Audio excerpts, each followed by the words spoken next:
तो भाई इस वीडियो में हम बात करेंगे मेरे पर्सनल इंटरव्यू एक्सपीरियंस के बारे में कि मैंने रिवॉल्यूट का फिनग्राम एनालिस्ट का जो जॉब रोल होता है वो कैसे क्रैक किया, आप लोग भी कैसे क्रैक कर सकते हैं। उसका 1 घंटे का जो इंटरव्यू होता है उसका मेरा एक्सपीरियंस कैसा रहा। तो ये वीडियो थोड़ा लंबा ज़रूर हो सकता है बट इसको पूरा आप लोग एंड तक देखना, काफ़ी सारी चीज़ें आपको पता चलेंगी। और फिनग्राम एनालिस्ट का मैंने ऑलरेडी पूरा आधे घंटे का वीडियो बना दिया, ये रहा लिंक। इसमें भाई अगर आपके पास टाइम नहीं भी हो ना तो 6.5 मिनट से लेके 20 मिनट का जो ड्यूरेशन है उसमें मैंने जो जो चीज़ें टेक्निकल जो टर्म्स होते हैं सारे उनको अच्छे से एक्सप्लेन करा है, तो ज़रूर वो देख लेना। बाकी वेलकम किट में क्या क्या मिलता है या फिर फ़ोन सपोर्ट स्पेशलिस्ट का जो जॉब रोल होता है जो कि ज़्यादा लोग अप्लाई कर सकते हैं, ये तीनों वीडियो चैनल पे अवेलेबल है। तो अब बात करते हैं स्टार्टिंग से कि मेरे पास ऑफ़र कैसे आया। और क्योंकि काफ़ी लोग भी ATS फ्रेंडली रिज्यूम बनाते हैं, उनके पास ऑफर नहीं आता, तो मैं आपको पूरा शुरू से बताता हूँ। जुलाई 2024 में मैंने अमेज़ॉन ज्वाइन किया था। जब मैंने ज्वाइन किया था तो मैं कॉन्ट्रैक्ट पे था और उस टाइम जब मैंने ज्वाइन कर लिया तो मुझे कलीग्स वगैरह ने ये बोला था कि 1 साल बाद या तो अमेज़ॉन परमानेंट कर देता है या फिर जॉब से निकाल देता है। लेकिन जब तक मुझे 1 साल कंप्लीट होने वाला था, मतलब 9 महीने 10 महीने जब मुझे कंप्लीट हुए, तब तक उनका जो रूल था 12 मंथ्स के बाद ये करने का, उन्होंने वो चेंज करके 15 मंथ्स कर दिया, फिर बाद में 18 मंथ्स कर दिया और कुछ कुछ डिपार्टमेंट में 24 मंथ्स कर दिया।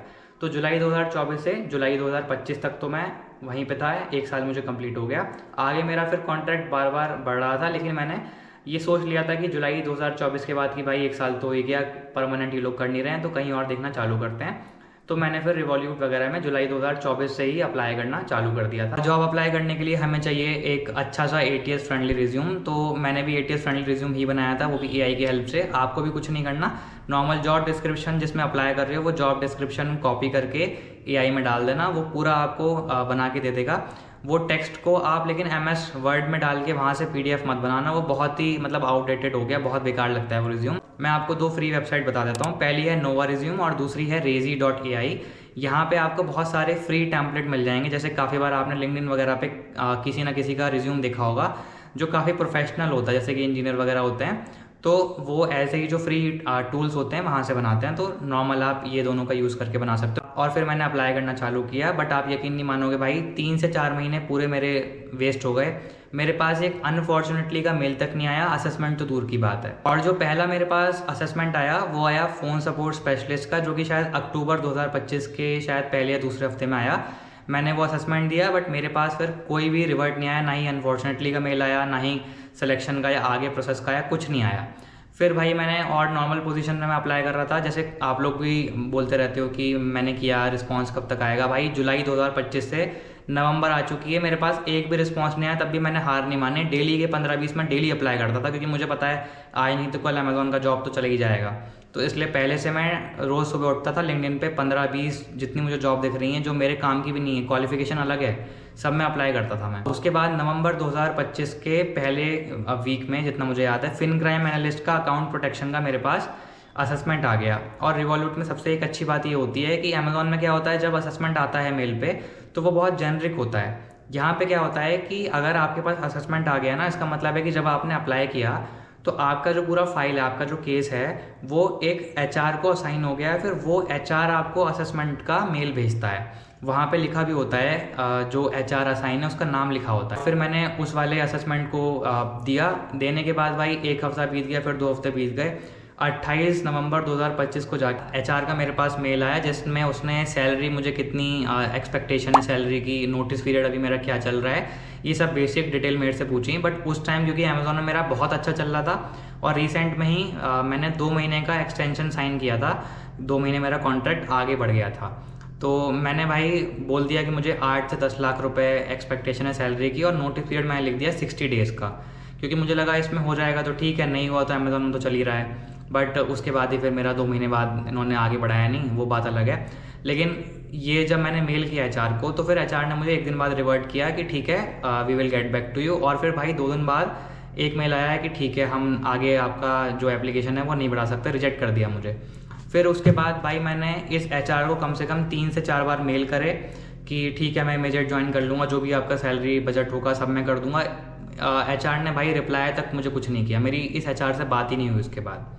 तो फिर मैंने वापस से दिसंबर आ गया, दिसंबर में मैंने अप्लाई करना चालू करा। लिंक्डइन पे मैंने जो रिवॉल्यूट में ऑलरेडी जो लोग जॉब कर रहे थे उनमें से काफ़ी लोगों को रीच आउट करा और उसमें से कुछ लोगों ने बोला कि एक बार रिजेक्ट जब हो जाते हैं तो 90 डेज़ का जनरली कूलिंग पीरियड रहता है, बट वो भी इतने शॉर्ट नहीं है। तो मुझे लगा ठीक है, और फ़ेब या मार्च तक, क्योंकि मेरा नवंबर फर्स्ट वीक में असेसमेंट हुआ था, आराम से मेरा फ़ेब के बाद हो जाना चाहिए, बट तब भी कुछ नहीं हुआ।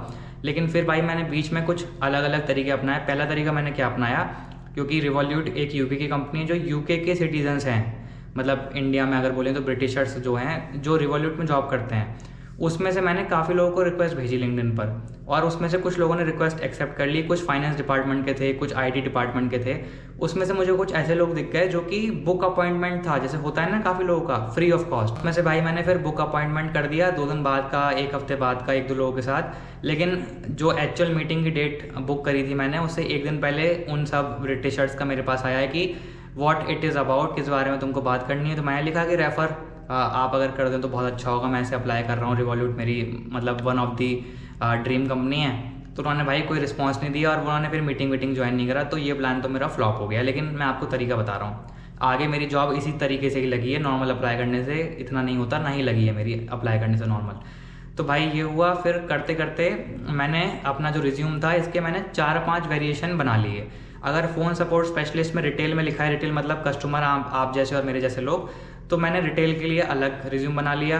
AML CTF लिखा है, एंटी मनी लॉन्ड्रिंग CTF लिखा है, तो मैंने उसके लिए अलग रिज्यूम बना लिया। फिन क्राइम के लिए अलग बना लिया, SAR फाइलिंग, STR फाइलिंग, इसके लिए मैंने अलग बना लिया, और सबको एक फोल्डर में लैपटॉप पे सेव कर लिया। जैसे जैसे जो वैकेंसीज आ रही है सब मैं करता जा रहा था, लेकिन उसके बाद भी मेरा कुछ नहीं हो पा रहा था, मतलब असेसमेंट भी नहीं आया भाई मेरे पास। फिर लिंक्डइन पर ही जैसे आप लोग देखते हैं ना, काफ़ी बार आ जाता है आजकल की ईमेल इस पे कर दो, उसमें कुछ ऐसी ऑथेंटिक वाली ईमेल आईडी होती है, जैसे कि email to this HR, और लास्ट में @revolut.com लिखा रहता है। मैंने भाई कम से कम 7 से 8 अंग्रेज को भी, इंडियंस को भी, मैंने सबको भाई करा, किसी का मेरे पास कोई रिस्पॉन्स नहीं आया, मतलब एक असेसमेंट तक मेरे पास कुछ नहीं आया। और उसके बाद फिर फाइनली जाके अब आगे क्या हुआ कि एक दिन मैं लिंक्डइन स्क्रॉल कर रहा था। लिंक्डइन पर अलग अलग व्हाट्सएप के जो ग्रुप्स होते हैं जो कि जॉब वगैरह प्रोवाइड करते हैं, तो मैं उसमें वैसे भी काफ़ी सारे ग्रुप्स में ज्वाइन था। एक मुझे नया ग्रुप दिखा, मैं वहाँ पे ज्वाइन हो गया। अब वहाँ पे अलग अलग जॉब्स की बात चल रही थी, और वो वैसे जो फाइनेंशियल क्राइम या फिन क्राइम वाली जॉब्स होती हैं उनसे रिलेटेड ही वो ग्रुप था। तो उसमें से अमेजोन वाले लोग भी उसमें मुझे काफ़ी मिल गए, रिवॉल्यूट के मिल गए, एयरबीएनबी के, बार्कलेस के, सबके लोग मुझे मिल गए। ग्रुप में रिसेंट में काफ़ी लोग चैट कर रहे थे, और एक बंदे का फ़ोन सपोर्ट स्पेशलिस्ट में सिलेक्शन हुआ था रिवॉल्यूट में, और सब लोग उसे बधाई दे रहे थे, कॉन्ग्रेचुलेशन। तो मैंने उससे पूछ लिया ऐसे कि मतलब मैं ऐसे कर रहा हूँ, इतने टाइम से अप्लाई कर रहा हूँ, कुछ हो नहीं पा रहा, कोई और तरीका है? तो उसने मेरे से बोला कि ये रही 3-4 ईमेल आईडी, एक बार इनको ट्राई करके देखो। तो भाई एक इंडियन थी उसमें, और शायद 2 या 3 उसमें से, एक पोलैंड की HR थी, एक यूके की HR थी, और शायद एक स्पेन या पोर्तुगल की कोई HR थी। मैंने सबको वही जो नॉर्मल मेल होता है वो भेज दिया, और उसके बाद भाई 1 दिन बीत गया, 2 दिन बीत गया, सेम मुझे लगा ऐसा ही होगा। लेकिन जो भाई पोलैंड की HR थी, उस HR का भाई रिप्लाई आ गया मेरे पास। मैं तो देख के शॉक रह गया। उसने मेरे से बोला कि ठीक है, और एक पोजीशन खाली है, उसका पैकेज इतना इतना है, और हाँ स्क्रीनशॉट वगैरह जो अवेलेबल है मैं सब डाल दूंगा यहाँ पे, ताकि आपको ऐसा ना लगे कि मैं कुछ इसमें बड़ा चढ़ा के बोल रहा हूँ। भाई उसने फिर बोला कि ये पोजीशन है, अगर रिलेवेंट एक्सपीरियंस है तो अप्लाई कर दो, और जब अप्लाई करो तो मुझे रिप्लाई कर देना मेल पे, मैं तुम्हें असेसमेंट भेज दूंगी। तो मैंने भाई लिख दिया कि yes I have applied and I am very interested for this role. उसने मुझे नेक्स्ट डे भाई असेसमेंट भेज दिया, फिन क्राइम एनालिस्ट की, और वो भी एक सीनियर पोजीशन की, नॉर्मल जो जूनियर वाली होती है वो नहीं, सीनियर पोजीशन का डायरेक्टली भाई उसने भेज दिया। और इसका जो असेसमेंट होता है ये फ़ोन सपोर्ट स्पेशलिस्ट से काफ़ी हार्ड होता है, 90 मिनट्स के आसपास, 1.5 घंटे के आसपास ये होता है। और क्वेश्चंस तो मैं नहीं बोलूँगा इतने हार्ड होते हैं, बट इसमें टाइमर जो होता है बहुत जल्दी चल रहा होता है, तो क्वेश्चन जो होते हैं भाई वो थोड़े ट्रिकी होते हैं। मतलब जब तक आप एक क्वेश्चन को सोच के जवाब दोगे तब तक 5 मिनट टाइमर में आपके निकल गए। अब मान लो आपके पास 25 मिनट 30 मिनट हैं, उसमें आपको उतने ही क्वेश्चन करने हैं, और जो कट ऑफ होती है 80 से 85 90 इतनी रहती है। अलग अलग सेशन होते हैं ना इसमें, तो किसी सेशन की अलग होती है, किसी सेशन की कम होती है। जनरली आप मान लो 80 से 90 के बीच में होती है। तो भले ही आप 10 क्वेश्चन सही कर दो, लेकिन टाइम तो निकल गया, तो बाकी क्वेश्चन आपके छूट जाएंगे, असेसमेंट आपका क्लियर नहीं हो पाएगा। तो वो थोड़ा सा आपको मतलब फिगर आउट करना पड़ेगा। लेकिन असेसमेंट अगर आप देते रहोगे अमेजोन का, इसका, रिवॉल्यूट का, बहुत सारी कंपनीज का, तो आपको आदत पड़ जाएगी। और बाकी जो मॉक असेसमेंट होते हैं वो सब देके आप आराम से प्रैक्टिस कर सकते हो।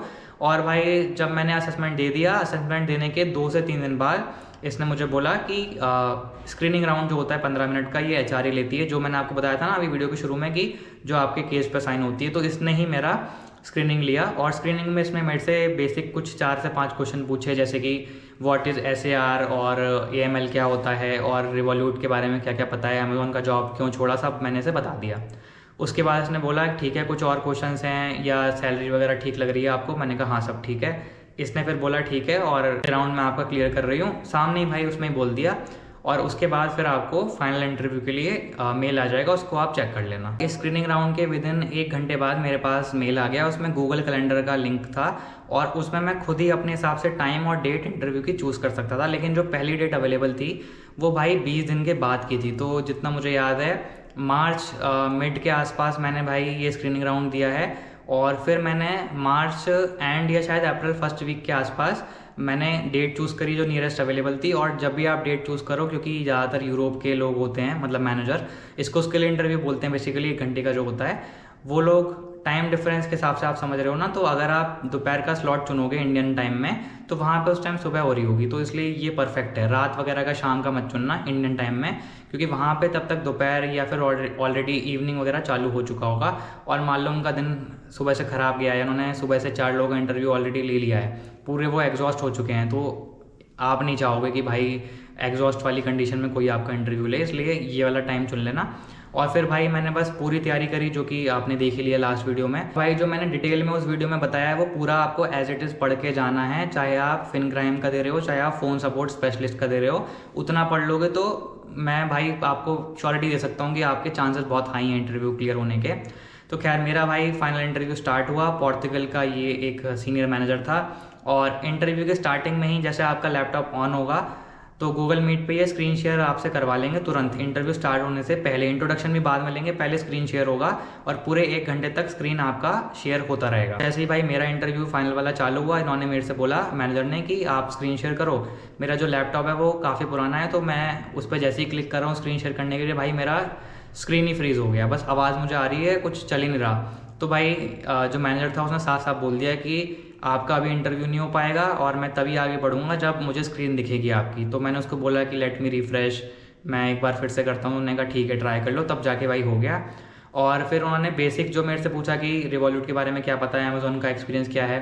फिर मेरे से, क्योंकि मेरा वाला जो जॉब था AML CTF SAR ये सब था, तो मेरे से ये पूछा कि कैसे SAR फाइलिंग करते हैं, AML क्या होता है, CTF क्या होता है, वो सब मैंने आपको बता ही चुका हूँ मैं ऑलरेडी। स्ट्रक्चरिंग स्मर्फिंग ये पूछी मेरे से, तो 6:30 से मान लो अगर मेरा 7 इंटरव्यू चला है 7 बजे तक, तो उसमें मेरे से बेसिक ये सब क्वेश्चन पूछे। स्क्रीन तो शेयर है, कैमरा भी ऑन है। और भाई 7 बजे इन्होंने अपना स्क्रीन शेयर करा मैनेजर ने और एक केस स्टडी दिया मुझे। केस स्टडी ये था कि एक नॉर्मल मान लो एक फ़ीमेल है और जो फीमेल है वो किसी बेकरी शॉप में काम करती है, उसके अकाउंट में इतने रुपए पड़े हैं, उसका सडनली हम लोग के पास मैसेज आता है रिवॉल्यूट टीम के पास कि उसका अकाउंट हैक हो गया है। उसके पैसे जो अकाउंट में पड़े हुए हैं वो नाइजीरिया जा रहे हैं, नाइजीरिया से फिर अलग अलग जो मोड हैं वहाँ से पैसे चेंज हो रहे हैं और गिफ्ट कार्ड वगैरह परचेज हो रहे हैं। तो इसमें आपको क्या क्या समझ में आता है। और उन्होंने मेरे से एक ट्रिकी क्वेश्चन ये पूछा, जैसे मान लो जो यूज़र है उसके अकाउंट में $500 पड़े हैं, तो जो क्रिमिनल या फिर जो ये हैकर है उसने $500 पूरे नाइजीरिया में डायरेक्ट नहीं भेजे और पहले जो $1 है उसका ट्रांजैक्शन करा, तो इसको क्या बोलते हैं और ऐसा क्यों करा है। इसका सिंपल आंसर बस ये है कि this is called testing. The hacker और the criminal just want to check the payment method कि जो $1 अगर हम ट्रांसफर कर पा रहे हैं इसका मतलब आगे भी हो जाएगा, तो इसलिए वो टेस्ट करने के लिए बस उन्होंने $1 भेजा है।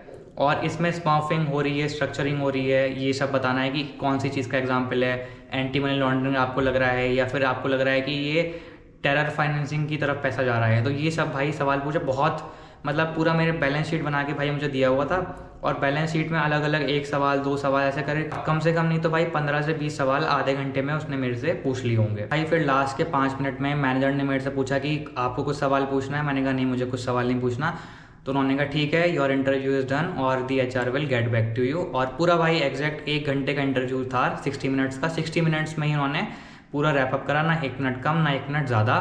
और उसके बाद जो मेरे अमेज़ॉन के बाकी कलीग वगैरह हैं जिन्होंने फ़ोन सपोर्ट स्पेशलिस्ट का निकाला है या कुछ लोगों ने अभी फिनक्राइम एनालिस्ट का भी निकाला है, तो उनको भाई 1 दिन में रिस्पांस आ गया, लेकिन मेरे पास 1 दिन में रिस्पांस नहीं आया, मेरे पास पूरे 1 हफ्ते बाद रिस्पांस आया। तो मुझे लगा कि हो सकता है इसमें भी मुझे रिजेक्ट कर दिया है, बट भाई रिजेक्ट नहीं करा, इसमें फाइनली मेरा सिलेक्शन हो गया। फिर आगे बैकग्राउंड वेरिफिकेशन का प्रोसेस चालू हो जाता है आपका। इसमें बस ये चीज़ थोड़ा रहता है कि जैसे मान लो अगर आप 1 तारीख को आपके पास मेल आ गया कि आपका सिलेक्शन हो गया, तो जनरली बाकी कंपनी क्या करती हैं, बहुत जल्दी करती हैं कि आपको 1 हफ्ते के अंदर पूरा बैकग्राउंड वेरिफिकेशन वगैरह करके ज्वाइन करवा देती हैं।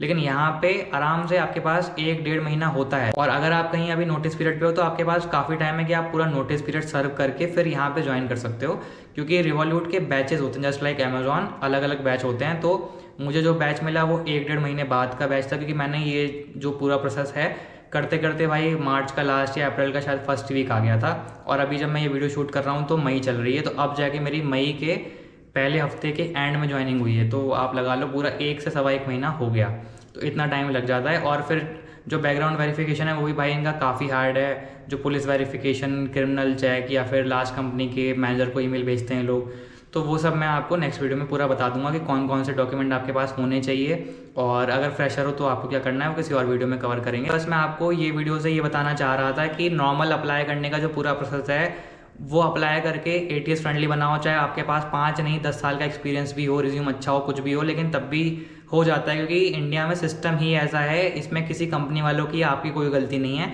तो आपको कुछ ब्रेनस्टॉर्मिंग करके कुछ अलग तरीके से सोचना पड़ेगा, जैसे मैंने किया। अब कमेंट में भाई ये मत बोलना कि जिस एचआर को मैंने मेल किया था वही एचआर को दे दो, मतलब उस एचआर का ईमेल आईडी दे दो, हम मेल कर देंगे। तो भाई ऐसा नहीं होता है। आपको जो मैं पूरा प्रोसेस बता रहा हूँ आप वो प्रोसेस समझो और वो प्रोसेस समझ के फॉलो करो। अगर मैं ईमेल आईडी दे भी दूंगा भाई, 10 लोग अप्लाई करेंगे तो मैं लिख के दे सकता हूँ, 10 में से 6 से 7 लोगों के पास कोई रिवर्ट नहीं आएगा। अभी काफ़ी लंबा हो गया, तो अगर आपने यहाँ तक देख लिया तो कमेंट करके ज़रूर मुझे बताना। और अगर अब भी कोई डाउट रह गया हो तो ये रहा मेरा मेल आईडी, इस पर आप मुझे मेल कर देना। और इंस्टाग्राम पे मैसेज मत करना, क्योंकि भाई वहाँ पे रिप्लाई करना पॉसिबल नहीं हो पाता, मेल कर देना आप लोग। और मिलते हैं नेक्स्ट वीडियो में, तब तक अपना ध्यान रखें, अपने सपने पूरे करते रहें। Good bye and sayonara.